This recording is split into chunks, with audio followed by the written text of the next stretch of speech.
বলেছেন তোমরা যা খাবে তাদেরকে তাই খেতে দিবে। কিন্তু আমরা অনেকেই দেখি যে আমরা যা খাই শ্রমিকদের সে খাওয়ার চিন্তা আমরা করা উচিত। আল্লাহ রাসূলের সব নির্দেশ আমরা মানব, এটা কেন মানব? সবগুলাইকে মানতে হবে।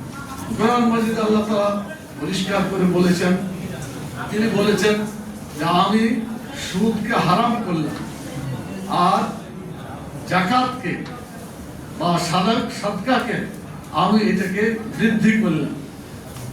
সুদ ধ্বংস হবে, দান এবং এই যাকাত এগুলো হবে আল্লাহ তাআলা বৃদ্ধি করে দেবে। মানে যে দেশে সুদ ভিত্তিক অর্থনীতি যতদিন থাকবে এখানে আল্লাহ তাআলার বরকত থাকবে না, এবং যেখানে সাদাকা এবং যাকাত প্রতিষ্ঠিত হবে আল্লাহর বরকত সেখানে আসবে ইনশাআল্লাহ। কোরআন মাজিদে একটা আয়াত উল্লেখ করা হয়েছে, ওয়ালাউ আন্না আহলাল কুরআন আমানু ওয়াত্তাকাউ লাফাতাহনা আলাইহিম বারাকাতিন মিনাস সামাই ওয়াল আরদ। যদি কোনো জাতি, যদি কোনো সম্প্রদায় তাকওয়ার নীতি অবলম্বন করে, আল্লাহকে ভয় করে, আল্লাহর আইন মেনে যদি জীবন যাপন করে, আল্লাহ তাআলা ওয়াদা করছেন আসমান থেকে তার রিজিক, জমিন থেকে তার রিজিককে আল্লাহ তাআলা বৃদ্ধি করে দিবেন। আলহামদুলিল্লাহ।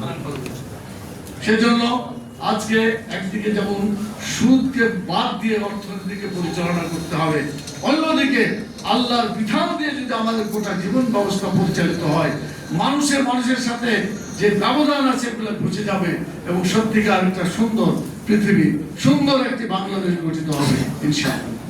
প্রিয় ভাইরা, আজান হয়ে গেছে, নামাজের সমাধি প্রায় চলে আসছে, এই জন্য আমি কথা লম্বা করতে চাচ্ছি না।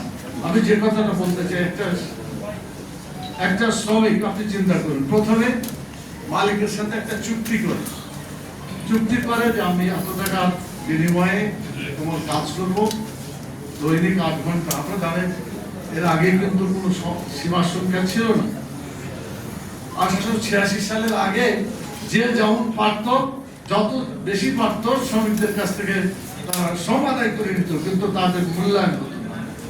ওইখান থেকে শুরু হয়েছে শ্রমিক আন্দোলন, আজ পর্যন্ত এই ধারা চলে আসছে। কিন্তু বাস্তবে হয় কি, কেতাবে লেখা আছে 8 ঘন্টা, বাস্তবে কিন্তু 10-12 ঘন্টা খাটায় না, কিন্তু তাদের মজুরি দেওয়া হয় না, অবহেলিত শ্রমিকের কোনো পাত্তাই দেওয়া হয় না। এটা আমরা দেখতে চাই। নিম্নতম মজুরি বললেন যে আগে তো 12,500 ছিল, এখন তো আমরা চাই, কিন্তু 12,500 তো বাস্তবায়ন হয় নাই। কি বলেন, হয়েছে?